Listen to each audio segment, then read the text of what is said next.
Jacob Kingston boit une gorgée de whisky avant d'attraper sa tablette. Le texto de sa femme l'informait qu'il avait encore passé la nuit au travail, le laissant seul pour le dîner. Jacob, un homme aux habitudes méticuleuses, a rapidement mis au point un plan. La soirée étant inopinément libre, il décida de savourer un succulent Cheeseburger, de se plonger dans un livre captivant et de déboucher une précieuse bouteille de whisky qu'il avait mise de côté pour une telle occasion. Tout en savourant l'élixir ambré, il mit de côté sa tablette, réfléchissant à sa situation à chaque gorgée. Au cours des 6 derniers mois, Amanda, la femme de Jacob depuis 6 ans, avait fait de nombreuses heures supplémentaires. Lorsqu'ils se sont mariés, ils ont conclu un accord financier. Tous deux déposaient une somme égale sur leur compte commun pour les factures et les vacances, tout en conservant leur propre compte d'épargne, de chèques et de retraite, inaccessibles l'un à l'autre. Le salaire fixe d'Amanda signifiait que son revenu n'augmentait pas avec la charge de travail supplémentaire, et qu'il restait stable, qu'elle travaille 40 ou 60 heures par semaine. Grâce à leurs comptes séparés, Jacob n'a pas eu connaissance de l'ampleur des revenus d'heures supplémentaires d'Amanda. Leur contribution au compte commun dépassait de loin les dépenses, ce qui se traduisait par un excédent substantiel.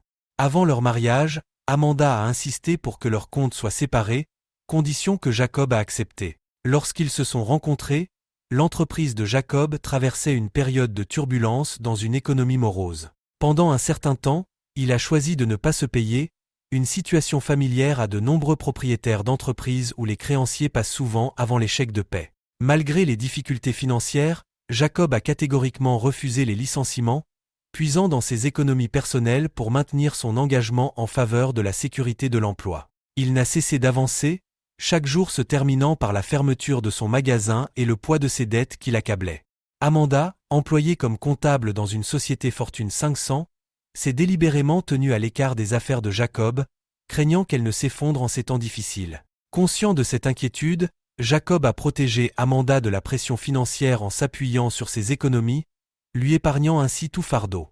Bien qu'il lui soit parfois difficile de s'acquitter de ses obligations sur le compte commun, Jacob a toujours apporté sa contribution, confiant dans le fait que l'adversité finirait par s'estomper.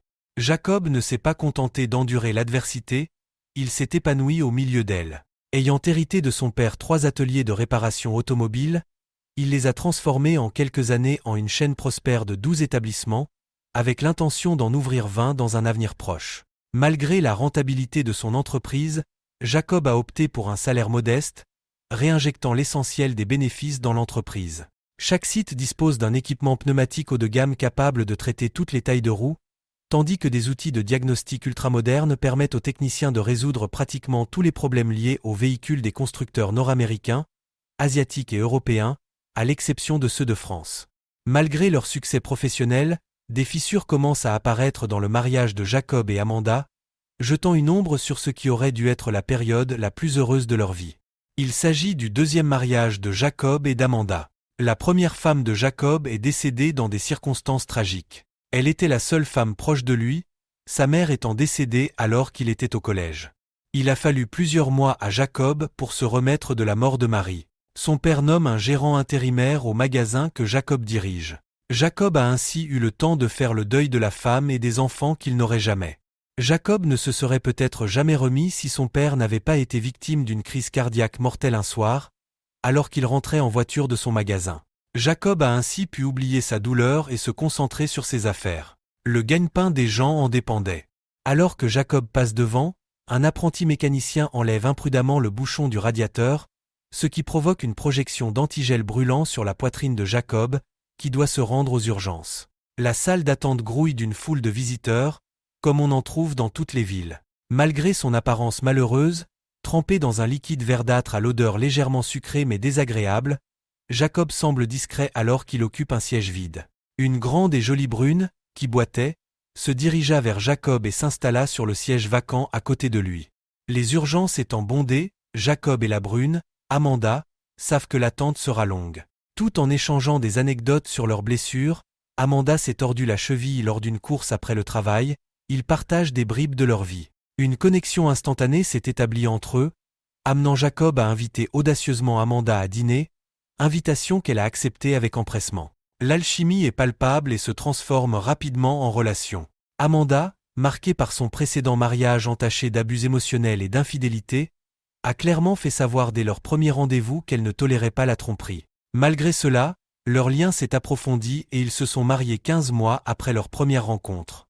En sirotant son whisky, Jacob ne peut s'empêcher de réfléchir à son mariage. La vieille blague résonne dans son esprit. Nous sommes heureux en ménage depuis 5 ans. Malheureusement, nous nous sommes mariés il y a 6 ans. Les premières années, Jacob et Amanda ont vécu un bonheur extatique. Ils riaient, dansaient et partageaient fréquemment des moments intimes, leur lien semblant indéfectible. Cependant, des difficultés sont apparues après qu'Amanda a obtenu son MBA et est passée à un nouveau poste de comptable dans une entreprise classée au Fortune 500. Jacob a soutenu sans réserve ses aspirations professionnelles, ne souhaitant que le bonheur et la réussite pour sa femme. À l'approche du départ à la retraite d'un vice-président, Amanda a saisi l'opportunité d'une promotion, celle de son directeur laissant un poste vacant. Confiante en ses capacités, elle s'est attelée à démontrer son enthousiasme pour le poste. Cependant, au fil du temps, Jacob a remarqué un changement dans le comportement d'Amanda. Kendall, le directeur principal, se montre de plus en plus brusque avec Jacob, semblant trouver à redire à tout ce qu'il fait. Amanda, elle aussi, commence à mépriser la profession de Jacob, le réduisant à un simple mécanicien, un singe graisseux à ses yeux. Leur conversation était empreinte d'irrespect, et la frustration et la colère constante d'Amanda à l'égard de Jacob sont devenues un élément toxique dans leur mariage. Pour l'éviter, Amanda s'enterrait dans des heures supplémentaires, et même lorsqu'elle était à la maison, elle était collée à son téléphone, envoyant sans cesse des textos. Jacob en vint à détester le téléphone d'Amanda, qui semblait accaparer toute son attention. Elle le gardait farouchement, cachant ses messages et riant d'eux en secret. Elle avait pris l'habitude de dormir avec le téléphone rangé sous son oreiller. C'est alors que la situation a pris une tournure sombre et qu'elle a basculé dans la violence. Le tempérament d'Amanda était un trait de caractère de longue date, qui se manifestait souvent par des remarques acerbes et des insultes. Lorsqu'elle s'emportait, elle se calmait rapidement et faisait amende honorable, et lorsque Jacob était l'objet de sa colère, ses remords conduisaient à une merveilleuse nuit de réconciliation.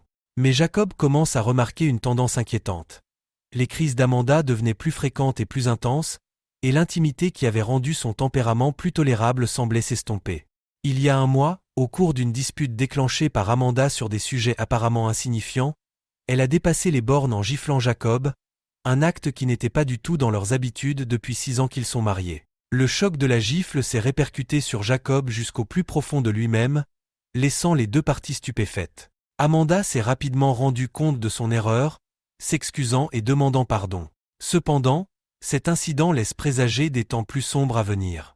Une semaine plus tard, la tension monte encore d'un cran lorsqu'Amanda reproche à Jacob de ne pas s'être occupé du voyant de vidange de son Audi. Malgré les explications de Jacob sur le fait que la voiture avait droit à des vidanges gratuites pendant les 3 premières années, Amanda a laissé éclater sa frustration et a eu recours à des insultes. Lassé par son comportement, Jacob a décidé qu'il en avait assez. Il a confronté Amanda, exprimant sa désapprobation quant à son choix d'acheter une voiture allemande chère et peu fiable, lui rappelant que son entretien était de sa responsabilité. La réaction d'Amanda est explosive. Elle saisit sa tasse de café et la lance sur Jacob, le manquant de peu alors qu'il esquive le projectile. Choqué par son agressivité, Jacob fixa Amanda avec incrédulité, rencontrant son regard froid et sans émotion, tandis qu'elle se retournait et s'éloignait sans un mot. Jacob but une gorgée de son whisky en entendant la porte du garage annoncer l'arrivée d'Amanda. D'un geste vif, il décrocha son téléphone portable et envoya un texto et un email qu'il avait préparé plus tôt. Il s'agissait de doublons, destinés au même destinataire et contenant des informations identiques. Pour Jacob, la redondance est un principe fondamental. Comme les paroles de la chanson de Tennessee Ernie Ford résonnent dans son esprit, il croit en la sagesse des plans de secours. Si le bon ne t'atteint pas, alors le gauche t'atteindra.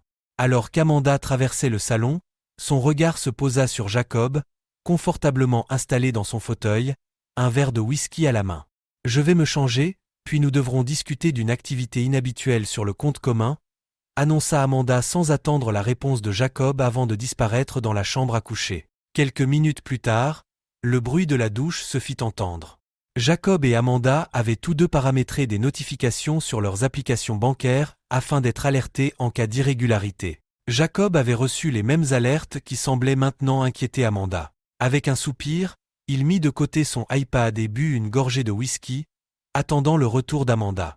15 minutes plus tard, Amanda sortit de la chambre, vêtue d'un pantalon de yoga noir et d'un t-shirt blanc qui laissait entrevoir son ventre, les cheveux encore humides après la douche. Malgré l'absence de maquillage, elle était d'une beauté époustouflante, sa silhouette svelte et athlétique captivant l'attention de Jacob alors qu'elle s'installait sur le canapé en face de lui. « Êtes-vous au courant de ces prélèvements sur le compte commun ?» Amanda s'enquit, son ton contenant un soupçon d'accusation, tandis qu'elle brandissait son téléphone, affichant l'application de leur banque avec un solde considérablement réduit. Plus tôt dans la journée, elle avait affiché un solde de plus de 30 000 $, alors qu'aujourd'hui, il n'était plus que de 12 $. Jacob acquiesça. Le débit de 12 000 $ à PDSC, c'est Pendragon Security Consultant. Je les ai engagés pour vous surveiller pendant un mois et documenter votre liaison avec votre patron. Et les 18 000 ACH au SKD? C'était l'avance de Simmons, Kennedy et Dixon, mes avocats pour le divorce, expliqua Jacob calmement, prenant une autre gorgée de whisky tout en observant la réaction d'Amanda. Les larmes perlaient dans les yeux d'Amanda, sa bouche s'ouvrait et se fermait dans une recherche désespérée de mots.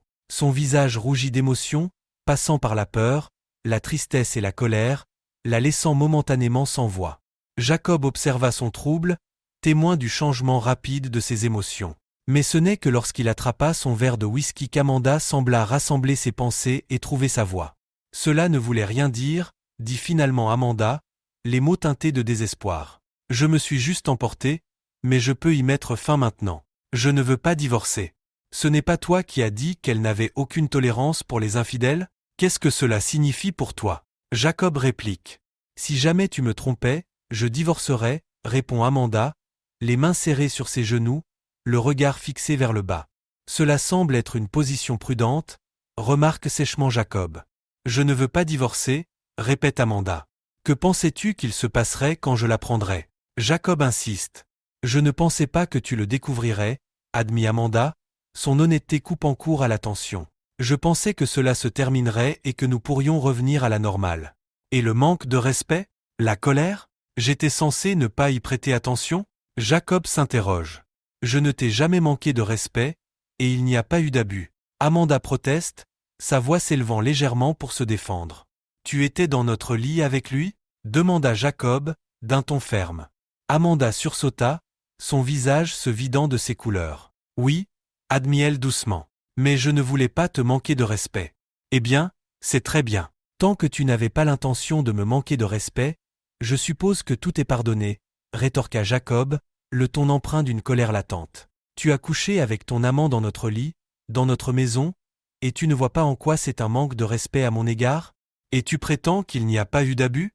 Jacob se moque avec incrédulité. Tu m'as giflé et tu m'as jeté une tasse de café à la tête, c'est de la maltraitance pure et simple. Nous pouvons dépasser cela. Je ne veux pas divorcer, insiste Amanda, la voix teintée d'urgence. Nous pouvons demander l'aide d'un conseiller conjugal.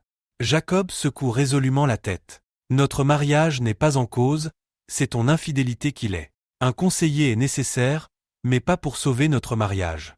Tu dois régler les problèmes qui t'ont poussé à nous tromper. Si ton petit ami était disponible, tu aurais pris la porte en un clin d'œil. Je ne suis pas ton plan de secours. Je ne veux pas divorcer, répète Amanda. Tu changeras d'avis, remarque Jacob avec ironie. Tout au long de leur conversation, le téléphone d'Amanda n'avait cessé de bourdonner de notifications qu'elle avait ignorées pour plaider sa cause auprès de Jacob. Lorsqu'un autre appel arriva, elle soupira d'agacement, ce qui incita Jacob à faire un geste vers son téléphone. Tu devrais peut-être prendre ça, suggéra-t-il. Amanda se leva du canapé et se retira dans la chambre pour plus d'intimité. Pendant ce temps, Jacob saisit l'occasion pour poster un message sur les réseaux sociaux, ses doigts pianotant sur son téléphone. La voix étouffée d'Amanda parvint à ses oreilles, suivie d'une forte exclamation. Il a fait quoi? Quelques minutes plus tard, Amanda est revenue dans le salon, le visage rougi par la colère et les yeux bridés par la fureur. Tu l'as dit à sa femme? Le cri d'Amanda résonne dans la pièce. Comment oses-tu essayer de détruire son mariage? Tu n'avais pas le droit. Ils ont 2 jeunes garçons. Comment as-tu pu être aussi insensible avec elle? Espèce d'abruti méprisable. Espèce d'ordure sans valeur. Je ne te pardonnerai jamais de lui avoir fait du mal comme ça. Jacob regarda Amanda avec un mélange d'amusement et d'incrédulité. Alors, que je comprenne bien. Il n'est pas un abject crétin pour avoir trompé sa femme. C'est moi qui suis un abject crétin pour avoir révélé son infidélité? Ta logique est sérieusement défectueuse, ma chérie. Tu n'as pas l'air de penser que toi et ton copain êtes des moins que rien pour avoir menti et trompé vos épouses, mais d'une certaine manière, c'est moi qui suis le méchant pour avoir fait la lumière sur tout ça? Jacob secoua la tête, gloussant doucement. C'était surréaliste d'assister au raisonnement alambiqué des infidèles, encore plus quand cela venait de sa propre femme. C'est une affaire privée entre toi et moi. Tu n'avais pas à te mêler de leur mariage. Le visage d'Amanda s'illumine de rage. Ton petit ami n'a pas hésité à s'immiscer dans mon mariage, alors je n'ai eu aucun scrupule à m'immiscer dans le sien. S'il la trompe avec une collègue, qui sait avec combien d'autres femmes il a des relations. Elle doit se protéger et se faire dépister pour les IST. Il n'est pas comme ça. Et il est clean, rétorque Amanda sur la défensive. Puisque la première chose que tu fais en rentrant chez toi après une journée de travail est de prendre une douche, je suppose que tu couches avec lui sans protection. Tu devrais aussi te faire dépister. J'ai fait le test pour ma propre tranquillité d'esprit, même si toi et moi n'avons rien eu depuis que tu as commencé ta liaison. Amanda regarde son mari avec incrédulité. Il était au courant de sa liaison depuis des mois et avait discrètement orchestré sa réponse, tout en maintenant une façade de normalité. Qui était cet homme qu'elle croyait connaître? Tu ne cherches qu'à te venger. Tu es pathétique, cracha Amanda, la voix teintée d'incrédulité. Une fois de plus, Jacob ne put s'empêcher de remarquer le bourdonnement constant de son téléphone, ignoré au milieu de son flot d'insultes. Alors qu'elle marquait une pause, son téléphone se mit à sonner. Tu devrais peut-être prendre cet appel, suggéra Jacob calmement, en buvant une nouvelle gorgée de whisky. Sans un mot, Amanda se dirigea vers la chambre pour répondre à son téléphone, laissant Jacob à ses propres occupations. Saisissant l'occasion, Jacob passa rapidement un appel sur son iPhone, murmurant dans le combiné avant d'activer l'application d'enregistrement. Plaçant le téléphone stratégiquement contre la lampe de la table d'appoint, il s'assura que la conversation serait capturée sur vidéo tout en gardant la ligne ouverte pour que l'autre partie puisse l'entendre. Il n'a pas fallu longtemps pour qu'Amanda revienne en trombe dans le salon, le visage déformé par la rage. « Tu as posté ça sur Facebook ?» hurle-t-elle, sa voix résonnant dans la pièce. « Et tu as tagué toute ma famille et mes amis. Tu as même tagué le pasteur d'Eric. » Jacob reste calme, hochant la tête en signe d'affirmation. « Oui, mais je l'ai aussi partagé sur LinkedIn, pour que toutes tes relations professionnelles puissent le voir aussi. » La frustration et la colère d'Amanda ont explosé, se manifestant par un cri perçant avant qu'elle ne lance son téléphone portable à la tête de Jacob. Anticipant l'impact, il ferma instinctivement les yeux, se préparant au choc. La collision fut bien plus intense qu'il ne l'avait imaginé, lui faisant presque perdre conscience lorsque le téléphone heurta son front. Malgré le choc, il réussit à garder son sang-froid. Il savait qu'elle allait faire quelque chose, et ne pas lui répondre était l'une des choses les plus difficiles qu'il ait jamais eu à faire. Amanda s'élança à travers l'espace qui les séparait, faisant pleuvoir des coups sur le visage de Jacob. Un coup de poing dans le nez brouilla momentanément sa vision. Finalement, il ne put se retenir et se protégea instinctivement le visage avec ses bras tandis qu'Amanda l'assaillait sans relâche.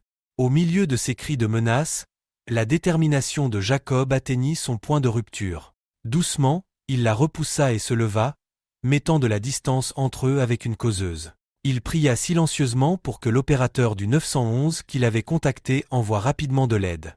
Comme il l'espérait, une voiture de police arriva quelques minutes plus tard, exactement comme il l'avait imaginé. Le regard d'Amanda se posa sur Jacob avec une intensité venimeuse, son esprit s'emballant pour trouver des stratégies de représailles contre lui. À gauche? À droite? Par-dessus la causeuse? Avant qu'elle ne puisse décider d'un plan d'action, la sonnette de la porte brisa le silence tendu. « Tu devrais probablement prendre ça », dit Jacob d'une voix calme, dénuée de toute émotion. Les narines d'Amanda se dilatèrent, ses yeux se rétrécirent et elle regarda Jacob dans les yeux pendant un moment. D'un coup de tête, elle se dirigea vers la porte d'entrée. En l'ouvrant, Amanda se retrouva face à deux officiers de police. La confusion se mêlait à la colère tandis qu'elle entamait un échange houleux avec les officiers, jetant des regards accusateurs à Jacob entre les phrases. Bien que leur conversation soit trop lointaine pour que Jacob puisse la déchiffrer, les gestes animés et le doigt pointé d'Amanda ne laissaient pas grand-chose à l'imagination. Finalement, elle s'écarta pour permettre aux officiers d'entrer dans leur maison, l'un d'entre eux se dirigeant vers Jacob. « M. Kingston » je suis le patrouilleur Peter et mon partenaire est le patrouilleur Terry. Votre femme a mentionné qu'il y avait eu de la violence ce soir. Pouvez-vous me dire ce qui s'est passé? Avez-vous levé la main sur elle? Demande le policier Peter. Secouant la tête, Jacob nie l'accusation. J'ai confronté ma femme à propos de sa liaison et elle m'a attaqué, explique-t-il en faisant un geste vers son visage où il sent la piqûre du téléphone portable jeté et la lèvre fendue. C'est moi qui ai appelé le 911. Elle est de plus en plus violente ces derniers temps. Il y a un mois, elle m'a giflé, et une semaine plus tard, elle m'a jeté une tasse de café à la tête. Elle l'a raté de peu, mais si elle l'avait touché, j'aurais fini aux urgences. J'ai un enregistrement de la confrontation de ce soir. Voulez-vous le voir? L'expression du patrouilleur Peter changea, manifestement intéressé par l'épreuve. Jacob effectua une série de tapotements sur son iPhone avant de le tendre au policier Peter. Les sourcils froncés, le policier regarde la vidéo en silence, son expression changeant au fur et à mesure qu'il observe les actions agressives d'Amanda envers Jacob. Se retournant vers Jacob, le policier Peter le regarde d'un air sceptique. Il semble qu'il y ait eu une conversation avant l'enregistrement. Est-ce que quelque chose a aggravé la situation? Jacob haussa les épaules. Elle a découvert que j'avais engagé un détective privé pour la suivre pendant un mois et que j'avais partagé les résultats avec la femme de son partenaire. Inutile de dire qu'elle n'était pas contente. Le policier s'esclaffe. Vous ne faites pas les choses à moitié, n'est-ce pas? Comme le dit le proverbe, j'éclaire mon chemin à la lumière des feux des ponts qui brûlent derrière moi, répond sèchement Jacob. C'est juste, dit le patrouilleur Peter en secouant la tête, un sourire se dessinant sur ses lèvres. Ils sortirent brièvement pour s'entretenir avec leur partenaire et firent le point sur la situation. À leur retour, ils semblent être parvenus à une conclusion. Nous arrêtons votre femme pour violences domestiques et menaces, annonce le policier Peter à Jacob. Je vous conseille d'obtenir une ordonnance restrictive. Alors qu'Amanda était escortée par des menottes, elle se tourna vers Jacob, des larmes coulant sur son visage, l'implorant désespérément. Jacob, s'il te plaît, ne les laisse pas me faire ça. Si tu m'as jamais aimé, fais en sorte qu'ils me laissent partir. Je serai gentille, je te le promets. Jacob roula des yeux et accepta la carte de visite du policier Peter. Mon adresse électronique est sur la carte. Envoyez-moi la vidéo, lui dit le policier.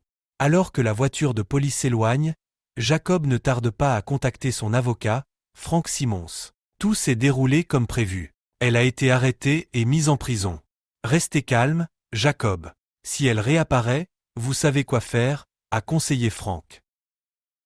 En sortant du palais de justice le lendemain matin, Amanda s'est retrouvée accostée par une jeune femme blonde, apparemment nonchalante alors qu'elle mâchait son chewing-gum. « Excusez-moi » dit la blonde en interrompant le chemin d'Amanda. « Êtes-vous Amanda Kingston » Lassée, Amanda confirme son identité. « Oui, qui êtes-vous » On vous a signifié, dit la blonde d'un ton neutre, en glissant une enveloppe dans les mains d'Amanda avant de se retourner pour partir. « Qu'est-ce que c'est » Amanda l'a poursuivi, son agacement étant palpable. « Je ne sais pas, je m'en fiche » rétorque la blonde, dont la voix s'éteint au fur et à mesure qu'elle s'éloigne. « Mais je dirais que tu es probablement foutu, quoi que ce soit. » Frustrée, Amanda déchira l'enveloppe pour y trouver une demande de dissolution du mariage. Elle s'est exclamée quel salaud, sa colère débordant alors qu'elle se tournait vers ses parents pour obtenir leur soutien. La matinée avait été éprouvante pour Amanda. Extraite tôt de sa cellule de prison, elle avait été transférée dans une zone de détention du palais de justice, où elle avait passé une heure angoissante avant de rencontrer son avocat. La nuit précédente, elle n'avait passé qu'un seul coup de fil à ses parents, qui s'étaient empressés de lui trouver un avocat. Heureusement, ils ont trouvé un avocat pendant la nuit, ce qui a rassuré Amanda à l'approche de l'audience. Le juge a fixé la caution de Kendall à 10 000 $, exigeant qu'elle paie la totalité de la somme ou qu'elle fasse appel au service d'un agent de cautionnement et qu'elle mette un bien immobilier en garantie, en payant 10% de la caution. En outre, une ordonnance restrictive a été émise, lui interdisant de contacter son mari ou de se rendre à son domicile ou sur son lieu de travail. Des dispositions devaient être prises par l'intermédiaire de son avocat pour récupérer ses biens dans la résidence. Dans un premier temps, l'avocat d'Amanda s'est opposé à ces conditions, mais il a retiré son objection après avoir vu des photos du mari d'Amanda. En quittant le tribunal, les parents d'Amanda l'ont invité à s'arrêter au drive-in de McDonald's pour commencer. Ayant été incarcéré à la prison du comté de Denton trop tard pour dîner et réveillé tôt pour sa comparution au tribunal, elle n'avait pas pris de petit déjeuner. La veille, Amanda avait renoncé à dîner, préférant passer la soirée au lit avec son patron, Paul. Son projet de prendre des restes en rentrant à la maison avait été contrarié. En réfléchissant à la façon dont elle s'est retrouvée dans cette situation, elle se souvient du moment où sa soirée a pris une tournure radicale. Alors qu'elle et Paul passaient du temps ensemble, le téléphone d'Amanda a sonné, interrompant leur moment d'intimité. S'attendant à recevoir un message de Jacob, elle a jeté un coup d'œil à son téléphone, mais n'a reçu qu'une alerte de solde bas de la part de sa banque. En se connectant à l'application de la banque, elle a découvert que leur compte commun était presque vide, avec 2 retraits importants totalisant 30 000 $. Une recherche rapide des bénéficiaires sur Google n'a donné aucun résultat. Amanda a envisagé toutes les possibilités qui pourraient expliquer l'épuisement du compte courant. Il pourrait s'agir d'une escroquerie ou d'une erreur bancaire, se dit-elle en faisant appel à son intelligence. Une autre possibilité se profilait, qu'elle hésitait à envisager. Jacob aurait pu découvrir sa liaison et vider le compte en conséquence. Pourtant, elle a du mal à y croire. Elle connaissait bien son mari, qui n'était pas du genre à craindre la confrontation. S'il avait soupçonné son infidélité, il l'aurait confronté directement. Jacob Kingston n'était pas du genre à ignorer ce genre de choses. Malgré ses certitudes, Amanda se retrouve dans une chambre de motel miteuse, allongée à côté de son patron, en proie à des doutes sur ses choix. Tout au long de sa vie, Amanda a eu l'impression que les choses lui venaient facilement. Elle avait l'habitude d'être à la fois la plus intelligente et la plus jolie fille de sa classe, même si cela l'isolait souvent de ses camarades qui se méfiaient d'elle. Très tôt, elle a appris à se servir de son attrait comme d'un outil, qu'elle utilise sans hésitation. À l'adolescence, elle a délaissé les garçons du lycée au profit d'hommes plus âgés et plus accomplis, aux carrières stables. L'université était une répétition du lycée. Si elle avait des problèmes avec ses cours, elle avait des liaisons avec les professeurs. Elle a obtenu son diplôme de finance en 4 ans. Elle a envisagé de faire du droit, mais elle savait qu'elle n'était pas assez forte pour étudier. Pour Amanda, sa liaison avec Paul Ramirez, le directeur principal dont elle dépendait, n'avait aucune valeur sentimentale. Elle n'était qu'un moyen de parvenir à ses fins. Son voyage dans l'infidélité avait commencé au cours de sa 2e année à la Chase Bank, lorsqu'elle avait croisé la route d'Anthony Cooper. Chargé d'enquêter sur d'éventuelles activités de blanchiment d'argent, Anthony affichait une attitude insouciante qui a immédiatement suscité l'intérêt d'Amanda. Avec audace, elle l'a invité à boire un verre, et à la fin de leur premier rendez-vous, ils étaient au lit ensemble. Amanda s'est éprise d'Anthony. 2 mois plus tard, ils cohabitent et 1 an plus tard, ils se marient. Au début, la vie de couple avec Anthony est un bonheur pour Amanda. Elle l'adorait et s'engageait à assurer son bonheur. Ensemble, ils semblaient parfaits. Cependant, des fissures ont commencé à apparaître. Après 4 ans de mariage, au cours desquels ils ont activement cherché à fonder une famille, Anthony a eu l'occasion de participer à un cours de 4 semaines organisé par Alcool, Tobacco, and Firearms, Alcool, Tabac et Armes à feu. Bien que son absence soit temporaire, Amanda comprend les avantages professionnels et l'encourage à saisir cette opportunité. La première semaine sans Anthony a été gérable pour Amanda, mais au fil des jours, sa solitude s'est accentuée. La 2e semaine, exacerbée par les fluctuations hormonales, son désir d'Anthony s'est intensifié. À l'approche de la fin de la 3e semaine, Amanda s'est retrouvée au bord du gouffre. Finalement, au cours de la 4e semaine, elle a succombé à ses vulnérabilités, acceptant de prendre un verre avec Bob Collins. Bob Collins, un ancien partenaire du mari d'Amanda au département du shérif du comté de Denton, s'était éloigné d'Anthony, bien qu'Amanda n'ait pas pu déterminer la cause exacte de leur rupture. Néanmoins, elle a accepté de rencontrer Bob autour d'un verre, nourrissant le vague espoir de réconcilier leurs différends. De plus, le charme de Bob et sa propre solitude rendaient l'invitation attrayante. Quel mal y aurait-il à cela? Pendant ce temps, Anthony a excellé dans le cours de l'ATF, devenant le meilleur élève. À l'approche de la dernière semaine, ses excellents résultats lui ont permis de passer l'examen plus tôt que prévu. S'il réussissait, il pourrait partir plus tôt que prévu. S'il échouait, il devrait rester jusqu'à la fin du cours. Après sa réussite, Anthony n'a pas perdu de temps pour prendre un vol de retour et faire une surprise à sa femme. Arrivé au petit matin, il se fait déposer par un Uber et voit la voiture de Bob garée dans l'allée. Une vague d'appréhension s'empare d'Anthony lorsqu'il pénètre dans leur maison sombre, laissant sa valise près de la porte et se dirigeant sur la pointe des pieds vers la chambre à coucher. La pièce était baignée par la douce lueur émanant de la salle de bain principale. Anthony prend son téléphone et commence à filmer le couple endormi. Après 30 secondes d'enregistrement, il prend quelques photos avant de ranger son appareil. S'approchant du côté du lit de Bob, il lui assène une gifle malicieuse. Le cri qui sortit de la bouche de Bob sortit Amanda de son sommeil. Lorsqu'elle se réveille, elle est surprise et désorientée. Elle voit Bob pleurer et se tenir la joue à deux mains. Son mari se tenait au-dessus d'eux, mais pendant un moment, son cerveau n'a pas pu comprendre ce qui se passait. Puis tout s'est mis en place. L'expression d'Amanda est passée du choc à la terreur lorsqu'elle a compris la gravité de la situation.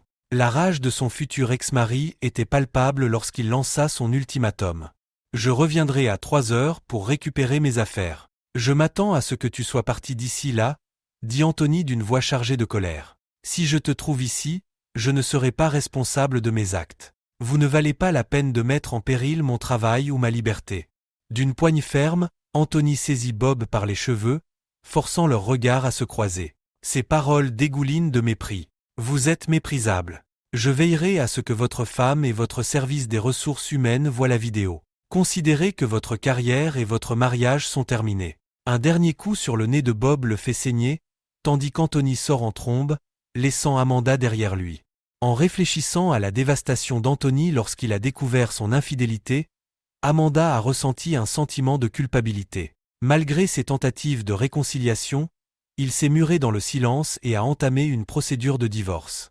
Ses parents, désireux de la réconforter, ont rejeté la responsabilité sur son mari, présentant Anthony comme l'agresseur. En réécrivant l'histoire, Amanda s'est réincarnée en victime, présentant son départ comme une fuite courageuse d'une relation abusive. La confrontation d'Anthony avec Bob n'a fait que renforcer son récit, la confortant dans son rôle d'héroïne de sa propre histoire. La rencontre d'Amanda au grand magasin Angstrom's de Dallas a fait voler en éclats la façade soigneusement construite de son récit. Face à son ex-mari, Anthony, Amanda a ressenti une poussée d'émotion à laquelle elle ne s'était pas préparée. Anthony était accompagné d'une femme étonnante, grande et athlétique, aux cheveux d'un roux flamboyant, qui lui semblait vaguement familière. Le cœur d'Amanda a battu la chamade lorsqu'elle a remarqué le landau à ses côtés. « Bonjour, Anthony », dit Amanda d'une voix hésitante en le saluant. « Bonjour, Amanda », répond Anthony sur un ton dépourvu de chaleur. Amanda tend la main à la femme. « Bonjour, je suis Amanda. J'étais mariée à Anthony. »« Ah oui, j'ai entendu parler de vous », répond la femme, Melissa Parker, en serrant la main d'Amanda. Une bouffée d'embarras s'est emparée de la nuque d'Amanda. « Je suis sûr que vous avez entendu des choses contradictoires. Certaines bonnes, d'autres moins bonnes, » a répondu Melissa d'un ton égal. « Je suis Melissa Parker. Je suis la femme d'Anthony. Voici notre fils, Anthony Jr. » Amanda a jeté un coup d'œil au nourrisson endormi, son cœur se serrant d'un mélange de nostalgie et de regret. « C'est un très beau bébé. Vous avez de la chance d'être marié à Anthony. C'est un homme bon, » dit Amanda en se forçant à sourire. « J'ai été ravie de te revoir, Anthony. » Le regard d'Anthony se posa sur elle avec un mélange de dédain et d'indifférence tandis qu'il emmenait rapidement Melissa et leur enfant, laissant Amanda seule avec ses pensées au milieu de l'agitation du grand magasin. Quelques jours plus tard, alors qu'Amanda regarde le journal télévisé local du soir, elle est surprise de voir la femme qu'elle a aperçue avec Anthony à l'écran en tant que présentatrice du journal télévisé. Les pièces du puzzle se mettent en place, Melissa Parker et le chaînon manquant. Amanda se lance dans une recherche sur Google, qui révèle la carrière florissante de Melissa dans les médias. Malgré une pointe de jalousie, Amanda ne pouvait ignorer la satisfaction de voir la nouvelle vie de son ex se mêler à la sienne. Nuit après nuit, Amanda a lutté contre des émotions contradictoires, ses larmes témoignant de son trouble intérieur. Pourtant, au milieu de ce tourbillon émotionnel, un récit familier émerge. Anthony était l'instigateur, n'est-ce pas?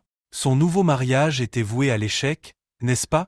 Forte de cette idée réconfortante, Amanda s'est raccrochée à la réalité, réfléchissant aux ramifications du divorce. Après avoir dévoré à la hâte son egg MC Muffin, Amanda insiste pour que ses parents la ramènent à la maison, sa détermination n'étant pas ébranlée. Prête à affronter Jacob, elle est confrontée à l'imminence du bouleversement. « Ce n'est pas une bonne idée, chérie, » lui dit son père. « Je dois parler à Jacob. Je dois lui expliquer ce qui s'est passé. Nous pouvons nous en sortir, » insiste Amanda. « Ken, » intervient sa mère, l'inquiétude gravée dans la voix. Je ne pense pas que ce soit une bonne idée. Le juge a dit. Je me fiche de ce que le juge a dit, lance Amanda à sa mère. Ramenez-moi à la maison. Alors qu'elles se tiennent devant la porte d'entrée, l'impatience d'Amanda grandit. Elle sonne à la porte, mais ne reçoit aucune réponse. À chaque coup de sonnette sans réponse, sa frustration augmentait, jusqu'à ce qu'elle se mette à tambouriner à la porte. À l'intérieur, Jacob passa un coup de fil rapide, gardant la chaîne de sécurité en place avant d'ouvrir la porte. « Vous n'êtes pas censé être ici. Il y a une ordonnance de restriction qui vous empêche d'entrer, » dit Jacob avec fermeté. « Je vis ici, » rétorque Amanda. « Comment pouvons-nous arranger notre mariage si je ne suis pas là ?» Le regard incrédule de Jacob rencontre celui d'Amanda. « Réparer ? Je suis en train de divorcer. Nous n'allons rien arranger. Je ne vais pas rester marié à un menteur, un infidèle abusif. Tu dois sortir d'ici, déclare-t-il en fermant la porte malgré les protestations de la jeune femme. Furieuse, Amanda continue de frapper à la porte, proférant des insultes et des menaces. Ses parents se joignirent à elle, leur voix faisant écho à sa détresse, amplifiant le chaos. « Ouvre la porte, Jacob, ou je te jure que tu vas être blessé, » hurle Amanda. « Ouvre cette foutue porte, espèce de singe stupide, » ajoute le père d'Amanda, dont la frustration est à son comble. « Je vais te mettre à terre, mon garçon. » Jacob but une gorgée de son café, son expression mêlant incrédulité et résignation, tandis qu'il visionnait les images captées par la caméra de la sonnette. L'arrivée de la voiture de police, l'approche des officiers et la conversation qui s'ensuivit avec sa femme et ses parents se déroulèrent comme un drame surréaliste. Lorsque l'un des agents a sonné à la porte sur la vidéo, Jacob s'est souvenu avoir ouvert la porte et accueilli les forces de l'ordre à l'intérieur. Après avoir vérifié son identité, l'agent s'est enquis des blessures visibles sur le visage de Jacob, ce qui l'a incité à raconter les événements de la nuit précédente. La nuit dernière, j'ai confronté ma femme à sa liaison. J'ai engagé un détective privé et j'ai des preuves de cette liaison, explique Jacob en montrant son visage meurtri. Pendant la confrontation, elle est devenue violente et m'a attaqué. Jacob a remis à l'agent une copie de l'ordonnance restrictive émise à l'encontre de sa femme, qui lui interdisait de revenir à leur domicile. Il a ensuite montré à l'agent la vidéo enregistrée sur son téléphone, montrant Amanda et ses parents en train de proférer des menaces devant sa porte. Le policier a regardé la vidéo en secouant la tête, son expression reflétant l'absurdité de la situation. « Eh bien, cela semble assez clair et net. Envoyez-moi une copie de la vidéo, » dit-il en tendant une carte de visite à Jacob. Il demanda ensuite par radio l'envoi d'unités supplémentaires, anticipant de multiples arrestations. « Restez à l'intérieur et regardez le spectacle sur votre téléphone.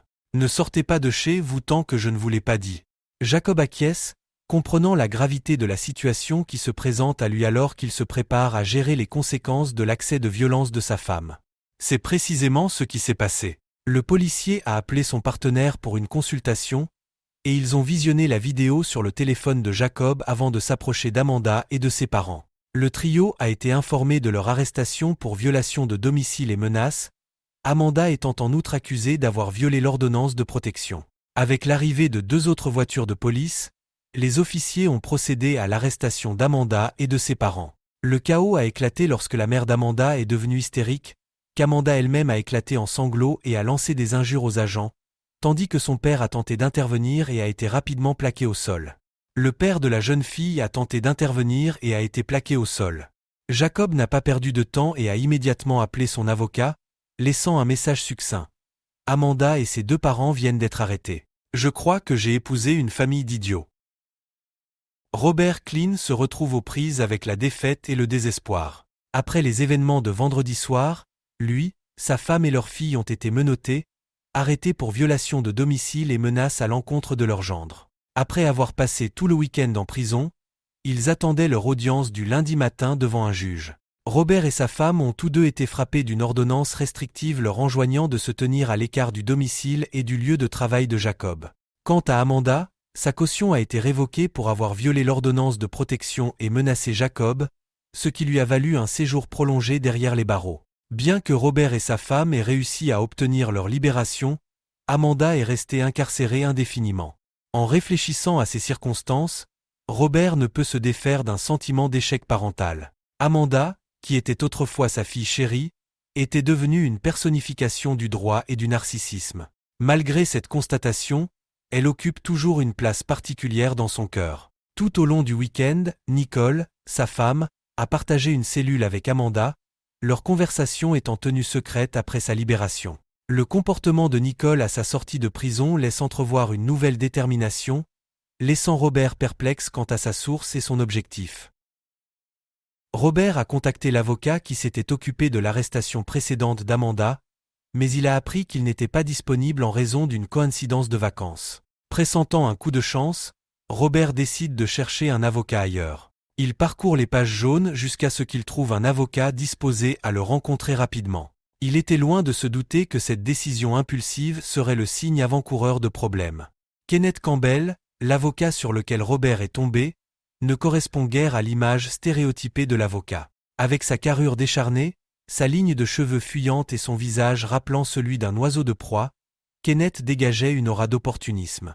Robert ne peut s'empêcher de se rappeler une phrase de ses lointaines études de littérature, quelque chose comme un regard maigre et affamé. Alors que certains avocats avaient recours à des publicités télévisées ou à des panneaux d'affichage Tapax en grave-l'œil, Kenneth semblait être du genre à promouvoir ses services dans des établissements moins réputés, peut-être même sur Fox News. Alors que Robert lui présente une carte de visite provenant du dossier de divorce d'Amanda, le sourire prédateur de Kenneth se transforme en une mine renfrognée. Simmons, Kennedy et Dixon? Ce rebondissement inattendu laissa Kenneth visiblement mécontent, ce qui amena Robert à se demander dans quoi il s'était embarqué. « Alors, votre gendre est plus un magnate qu'un singe de graisse », remarqua Kenneth, le scepticisme entachant son ton. Robert acquiesce. Il a tout un empire. Il a tout un empire d'ateliers automobiles. Je doute qu'il se salisse les mains. Kenneth s'abstint de poser d'autres questions, préférant s'en remettre à ses propres recherches. Il se dirigea rapidement vers son ordinateur et lança une recherche Google sur Jacob Kingston de Kingston Automotive. 12 sites prospères. Impressionnant. On dirait qu'on a touché le gros lot. Avec une entreprise comme celle-là, l'indemnité de divorce de votre fille pourrait être substantielle. Et qui sait, peut-être qu'il couvrira aussi mes honoraires, songe Kenneth, les yeux brillants d'impatience, se frottant métaphoriquement les mains à la perspective d'une affaire lucrative. Va te faire foutre. Kenneth regarde son téléphone portable, incrédule. Après avoir laissé un message à l'avocat de Jacob, Frank Simmons, qui venait de le rappeler, Kenneth exigea une rencontre urgente avec Jacob Kingston et son conseiller juridique pour discuter d'une pension alimentaire temporaire. La réponse de Frank a été brève avant qu'il ne mette brusquement fin à l'appel. Furieux, Kenneth recompose le numéro de Frank Simmons, prêt à lui faire part de ses réflexions sur la courtoisie professionnelle entre collègues dans le domaine juridique. « Quelle partie de va te faire foutre n'as-tu pas comprise ?» avait demandé Frank Simmons sans salutation ni préambule. « Vous voulez jouer les durs, alors nous jouerons les durs », s'est dit Kenneth en posant son téléphone portable sur son bureau. « Pourquoi ne m'as-tu pas prévenu pour les vidéos ?» La voix de Kenneth résonne dans la salle alors qu'il fait face à ses clients. Je suis entré dans cette salle de conférence en ayant l'air complètement idiot. Parvenant enfin à joindre quelqu'un chez Simmons, Kennedy et Dixon, Kenneth est accueilli par un associé de première année chargé de programmer une conférence préliminaire. Il a été précisé que les clients de Kenneth n'étaient pas tenus d'assister à cette première réunion.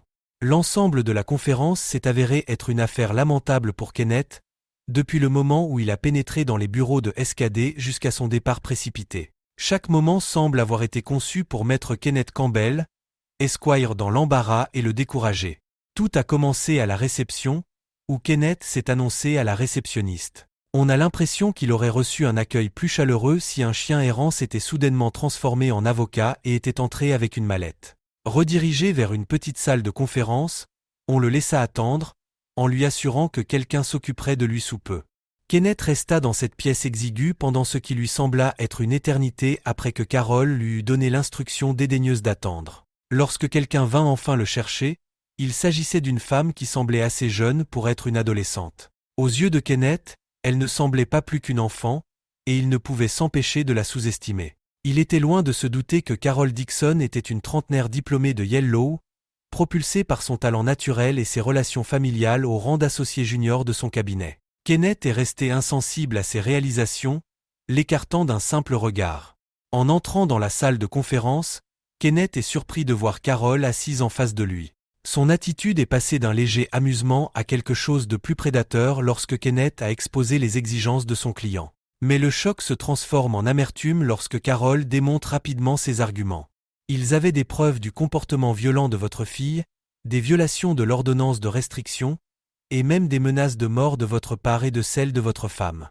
Sans parler de l'accord prénuptial que vous avez commodément oublié de mentionner, déclara Carol froidement.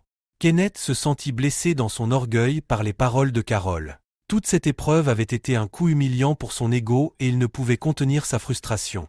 Vous m'avez fait passer pour un débutant, pas pour un avocat chevronné avec 30 ans d'expérience, s'emporta-t-il. Avec une détermination à toute épreuve, Carol rendit son verdict. Je mets fin à notre représentation. Trouvez un autre avocat pour régler votre problème. Et voici ma facture pour le temps perdu. Maintenant, sortez de mon bureau. Kenneth est parti en trombe, bouillonnant de colère et d'humiliation, réalisant qu'il avait sous-estimé Carol Dixon à son propre détriment. Amanda et ses parents sont assis en face de Jacob dans la salle de conférence, leurs expressions remplies de ressentiment. Amanda s'était méticuleusement habillée, espérant mettre en valeur ce que Jacob allait perdre. Mais Jacob restait calmement indifférent, ne se laissant pas impressionner par les tentatives d'Amanda de susciter des regrets quant à leur divorce imminent. Les termes du divorce étaient simples, il n'y avait pas grand-chose à partager. Ils acceptent de conserver leurs biens respectifs apportés dans le mariage. Jacob, ayant acheté la maison avant leur union, en conserverait la propriété, une décision qu'Amanda interprète comme un manque d'engagement. Jacob, quant à lui, considère qu'il s'agit d'une mesure prudente pour se prémunir contre l'incertitude. Rétrospectivement, les deux points de vue ont une part de vérité. Dans le cadre de l'accord, Jacob a insisté pour que la parure de mariage d'Amanda lui soit restituée, et en échange, il lui a remis sa propre bague. Amanda a placé ses alliances dans une enveloppe et l'a passée à Jacob, qui a simplement retiré sa bague et l'a poussée vers elle, de l'autre côté de la table. Tout au long de la réunion, sa bague est restée intacte, témoignage silencieux du caractère définitif de leur décision. Alors qu'ils se tenaient debout, le poids de la finalité pesant lourd dans l'air, Jacob se sentit obligé de poser à Amanda la question qui lui trottait dans la tête. « Pourquoi, Amanda ? Nous avons eu une belle vie ensemble. Je pensais que nous nous aimions. Pourquoi tout gâcher pour une liaison éphémère ?» Le soupir d'Amanda portait le poids de l'incertitude alors qu'elle rencontrait le regard de Jacob. « J'aimerais avoir une réponse claire pour toi. Peut-être était-ce l'ennui, l'agitation, l'ambition. Peut-être un mélange des trois. Qu'est-ce que je peux dire ? Est-ce que je regrette de t'avoir trahi ? Je regrette les conséquences, pas l'acte lui-même.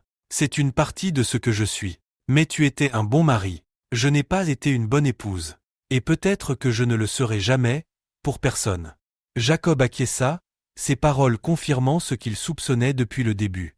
Rassemblant ses affaires, Amanda se prépara à partir, mais la voix de Jacob l'arrêta net. « Amanda !» Elle se retourna vers lui, croisant son regard alors qu'il montrait son alliance, toujours posée sur la table. « Tu devrais probablement la prendre. » Merci d'avoir regardé cette vidéo jusqu'au bout. Si vous l'avez appréciée, abonnez-vous à la chaîne et donnez un like à cette vidéo. À bientôt!